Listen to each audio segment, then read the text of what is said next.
बहुत सारे बच्चे मेरे से पिछली वीडियो पे कमेंट करके ये पूछ रहे थे कि भैया आप हमें ना ये बता दो ये साल का फाइनल एग्जाम का जो पेपर का लेवल होगा ना वो हमारा कैसा होने वाला है। इस साल का फाइनल पेपर इजी आएगा, एवरेज आएगा या फिर हार्ड आएगा। और ये जो डाउट है ना, ये डाउट 99.9% बच्चों को है। हर बच्चे को ये जानना है कि हमारा जो फाइनल पेपर होगा ना वो इजी आएगा, एवरेज आएगा, हार्ड आएगा, कैसा आने वाला है, ताकि हमें ना उस हिसाब से अपनी तैयारी करें। गाइज आप टेंशन मत लो, आज की इस वीडियो में ना मैं आपको प्रॉपर प्रूफ के साथ, फैक्ट के साथ और मैं आपको प्रॉपर एनालिसिस करके बताने वाला हूं कि तुम्हारा इस साल का जो फाइनल पेपर होगा ना, और मैं आपको ना ऊपर ऊपर से नहीं बताऊंगा, मैं आपको एग्जैक्ट बताऊंगा कि तुम्हारा इस साल का फाइनल पेपर का जो लेवल है ना वो आपका इजी होगा, एवरेज होगा, अबव एवरेज होगा या फिर हार्ड होगा। तो प्लीज इस वीडियो को पूरा एंड तक देखना, हर चीज को ध्यान से सुनना।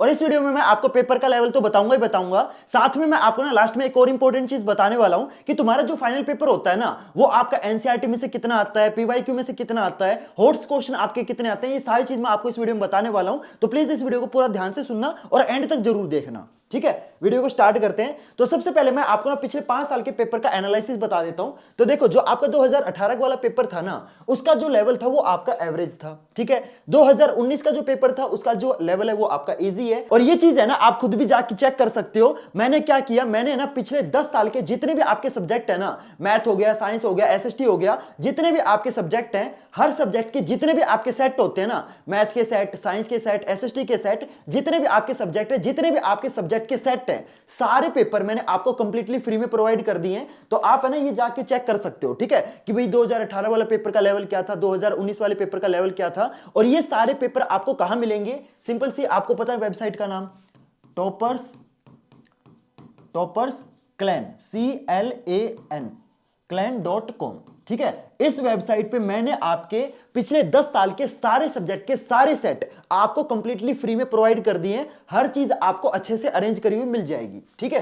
तो आप वहां पे जाके पिछले मतलब सारे प्रीवियस ईयर क्वेश्चन, हर चीज की आप प्रैक्टिस कर सकते हो कंप्लीटली फ्री में। Clear everyone? तो 2018 वाला पेपर आपका एवरेज आया था, 2019 वाला पेपर आपका इजी आया था, 2020 में आपको पता है कोरोना जी भगवान करे वापस ना ही आए तो बेटर है। मेरे को पता आप में से हर बच्चा ये सोच रहा होगा कि भगवान बस 1 महीने के लिए कोरोना को वापस ला दो, बट ऐसा नहीं होना चाहिए। तो 2020 में कोरोना की वजह से जो आपके पेपर थे वो आपके कैंसिल हो गए थे, ठीक है। 2021 में क्या किया सीबीएसई ने, सीबीएसई को समझ नहीं आ रहा था कि भाई अब क्या करें, मतलब पेपर का पैटर्न क्या रखें। तो उस टाइम क्या किया सीबीएसई ने ना, जो आपके पेपर थे वो आपके टर्म वाइज कर दिए। तो जो टर्म 1 था ना ये आपका एमसीक्यू आया था, ऑब्जेक्टिव पेपर था पूरा, तो ये बहुत ज्यादा इजी था, तो टर्म 1 आपका इजी हो गया। जो टर्म 2 है ना ये आपका सब्जेक्टिव आया था, ठीक है। सब्जेक्टिव ये वाला पेपर क्या था, ये थोड़ा सा ना मतलब हार्ड था। तो टर्म 1 वाला पेपर इजी आया था, टर्म 2 का पेपर हार्ड आया था। इसके बाद 2022 और 23 का अगर आप पेपर उठा के देखोगे ना, टॉपर्स क्लैन की वेबसाइट पे आपको मिल जाएगा। तो अगर आप इन दोनों पेपर को देखोगे ना, इन दोनों साल के पेपर को देखोगे तो ये आपका इजी आया था, ठीक है। लेकिन इस साल क्या हुआ कि एक तो ना आपका जो सिलेबस है वो 30% सीबीएसई ने रिड्यूस कर दिया। और दूसरी चीज क्या की सीबीएसई ने ना आपका जो टर्म वाला सिस्टम था ना, पिछले साल देखो 2 टर्म में पेपर हुए थे, लेकिन 2022 में सीबीएसई ने क्या किया, आपका जो टर्म वाला सिस्टम था ना वो आपका हटा दिया। पूरे साल में आपका एक ही बार पेपर होगा, जो आप जानते हो 15 फरवरी से होते हैं। इसके बाद सीबीएसई ने केस बेस्ड क्वेश्चन भी डाल दिया आपके पेपर के अंदर, मल्टीपल चॉइस भी डाल दिए। और ये सारे मिलके ना सीबीएसई ने क्या किया, ये सारे मिला के आपका पेपर के अंदर क्या नई चीजें इंट्रोड्यूस की, that was 30% competency based question. क्या डाला? 30% कंपिटेंसी बेस्ड क्वेश्चन। आपको पता होगा ना, पहले मैंने आपको ये चीज ऑलरेडी मैं बता चुका हूं कि पहले क्या होता था कि आपके पेपर के अंदर ना 30% क्वेश्चन जो होते थे वो आपके कंपिटेंसी बेस्ड क्वेश्चन होते थे। लेकिन अब है ना 2024 के अंदर सीबीएसई ने क्या किया, ये जो कंपिटेंसी बेस्ड क्वेश्चन है ना ये आपके 30% से बढ़ा के कितने कर दिए, 50%, ठीक है। अब आपके पेपर के अंदर क्या होगा कि 20% क्वेश्चन आपके ज्यादा कंपिटेंसी बेस्ड आएंगे। अब बहुत सारे बच्चों को पता ही नहीं होता कि भैया ये कंपिटेंसी बेस्ड क्वेश्चन क्या होते हैं। ये आपके वो क्वेश्चन होते हैं जो आपके कंसेप्ट बेस्ड होते हैं। मतलब अगर किसी बच्चे को कंसेप्ट नहीं आता ना, अगर आप में से कोई बच्चा ऐसा है जो रट्टा मारता है कि भाई मैम ने जो आंसर लिखवा दिया वही सेम क्वेश्चन पेपर में आ गया और मैंने ना जो रट्टा था वो मैं लिख दिया, ऐसे काम नहीं चलेगा। अब जो बच्चा रटेगा ना उसकी तो ये मान के चलो बैंड बजने वाली है।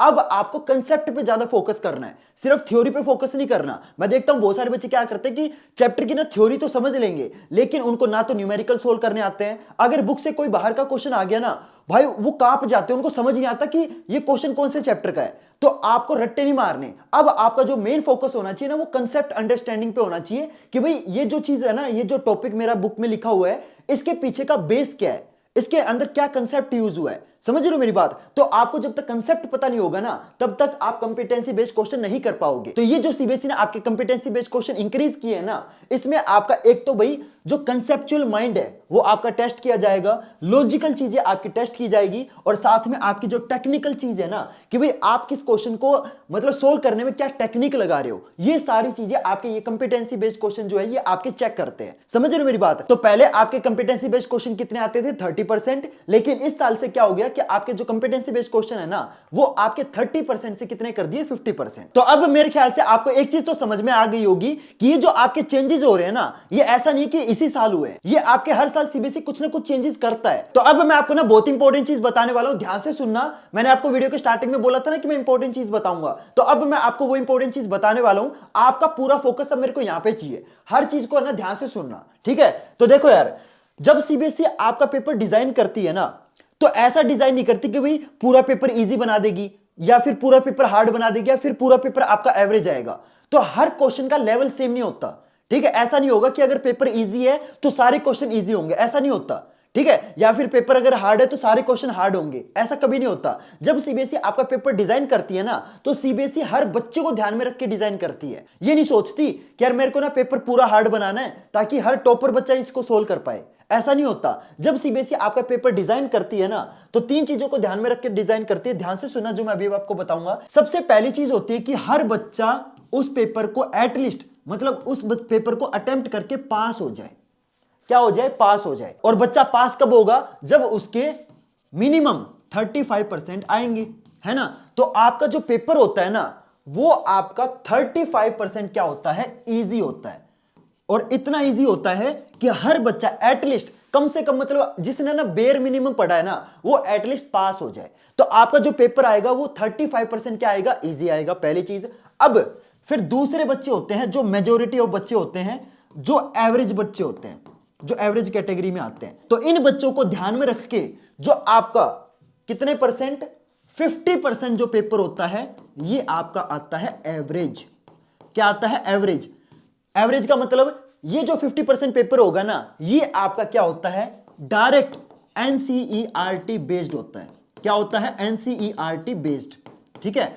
अब बेस्ड का मतलब क्या होता है कि आपका क्वेश्चन तो एनसीईआरटी से आएगा, बस उसकी जो डिजिट्स हैं या हल्का फुल्का चेंज हो जाएगा, ठीक है? तो जिस बच्चे ने एनसीईआरटी अच्छे से करी होगी ना, वो पहचान जाएगा कि यार ये क्वेश्चन है ना उस क्वेश्चन का सिमिलर है। समझ रहे हो मेरी बात? तो ये जो 50% पेपर होता है ये आपका एनसीईआरटी बेस्ड होता है। Clear everyone? और ये जो 35% पेपर होता है ना, ये आपका डायरेक्ट एनसीईआरटी में से आता है।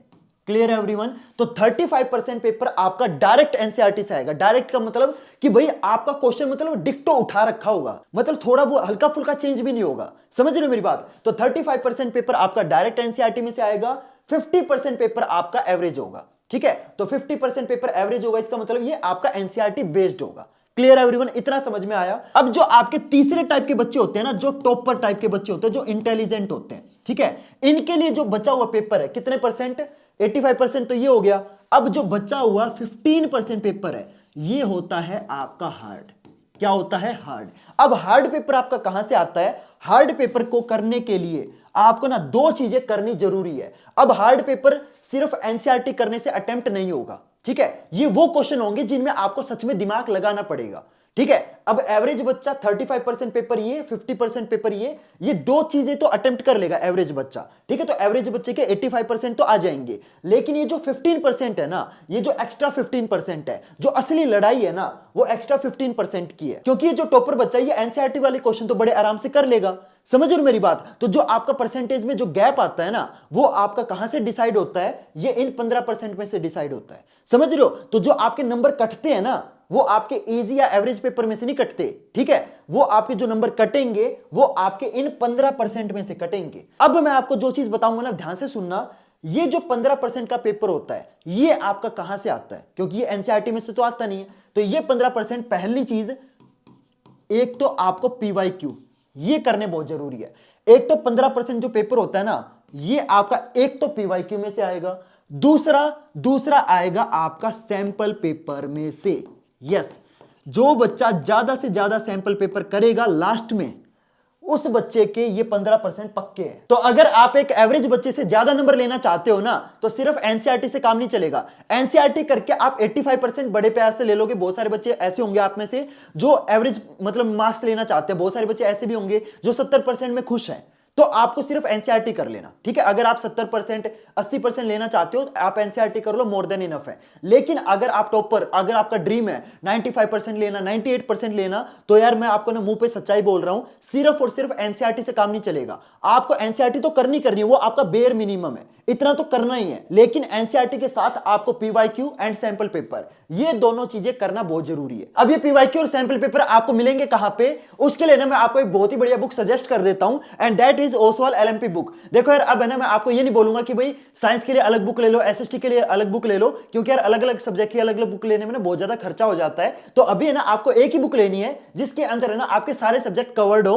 तो आप देख सकते हो इसके अंदर आपको इंग्लिश, मैथ, साइंस, एसएसटी, चारों के चारों सब्जेक्ट है ना आपको सिंगल एक ही बुक के अंदर मिल जाएंगे। तो आपको ना अलग अलग सब्जेक्ट के लिए कोई भी अलग अलग बुक लेने की जरूरत नहीं है। और इस बुक के अंदर आपको मिलेगा क्या क्या, वो मैं आपको बता देता हूं। तो इस बुक के अंदर आपको पीवाईक्यू मिल जाएंगे, इस बुक में आपको सैंपल पेपर मिल जाएंगे, इस बुक में आपको ना रिवीजन नोट्स मिल जाएंगे, और आपके जो होट्स वाले क्वेश्चन है ना वो भी आपको इस बुक में मिल जाएंगे। और सबसे कमाल की बात तो ये है कि चारों के चारों सब्जेक्ट की सारी चीजें, चाहे आपके पीवाईक्यू हो, सैंपल पेपर हो, रिवीजन नोट्स हो, चाहे आपके होट्स वाले क्वेश्चन हो, चारों सब्जेक्ट की जो चीजें है ना आपको सिंगल एक बुक में मिलेगी। तो तुम्हें ना अलग अलग सब्जेक्ट के लिए अलग अलग बुक लेने की कोई जरूरत नहीं है। और मैं आपको एक और चीज बता दूं, इस साल का जो तुम्हारा फाइनल पेपर होगा ना, 95% से ज्यादा पेपर आपका सिंगल इस एक बुक में से आने वाला है। तो जल्दी से जाओ यार, इस बुक को परचेज करो। इस बुक को परचेज करने का जो लिंक है ना वो मैंने आपको डिस्क्रिप्शन बॉक्स में दे रखा है। देखो यार, आपकी मर्जी, आप इस बुक को जहां से लेना चाहो ना वहां से ले सकते हो। लेकिन अगर आप इस बुक को मेरे लिंक से लोगे ना तो आपको इस बुक पे ना 100 रुपए का कैशबैक मिलेगा। तो इस बुक को परचेज करने का लिंक मैंने आपको डिस्क्रिप्शन बॉक्स में दे रखा है। जल्दी से जाके इस बुक को परचेज करो और अपनी जो तैयारी है ना जल्दी से जल्दी शुरू करो। और फाइनल एग्जाम का लेवल क्या होगा वो मैं आपको ऑलरेडी बता चुका हूं। 35% जो आपके क्वेश्चन होंगे ना वो आपके डिक्टो एनसीईआरटी में से आएंगे। 50% जो क्वेश्चन होंगे वो आपके एनसीईआरटी बेस्ड होंगे। मतलब होगा तो एनसीईआरटी का ही क्वेश्चन, लेकिन उसकी जो डिटेल्स है, जो आपकी यूनिट वगैरह होती है ना वो हल्की फुल्की चेंज हो जाएगी। लेकिन अगर आपने एनसीईआरटी अच्छे से कर रखी है ना, अगर आपके सारे कंसेप्ट क्लियर है, तो आप इन क्वेश्चन को बड़े प्यार से कर सकते हो। लेकिन जो आपका बचा हुआ 15% पेपर है ना जो आपका हार्ड आएगा, ये आपका एनसीईआरटी में से नहीं आएगा। ये 15% आप तभी कर पाओगे जब आपने PYQ and sample paper in दोनों की अच्छे से प्रैक्टिस कर रखी है। पीवाईक्यू और सैंपल पेपर आपको कहां से करने ऑलरेडी मैंने आपको बता दिया। This is the best book, इसी बुक में से आपका पेपर बनने वाला है। तो जल्दी से जाओ इस बुक को परचेज करो और अपनी जो तैयारी है ना जल्दी से जल्दी शुरू कर दो। क्योंकि देखो यार, अब है ना आपके पास लिटरली बहुत कम टाइम बचा है। तो जल्दी से जाओ इस बुक को परचेज करो और अपनी जो तैयारी है ना जल्दी से जल्दी शुरू करो। तो चलो गाइस, मिलते हैं फिर अगली वीडियो में नए टॉपिक के साथ। तब तक के लिए goodbye and have a nice day.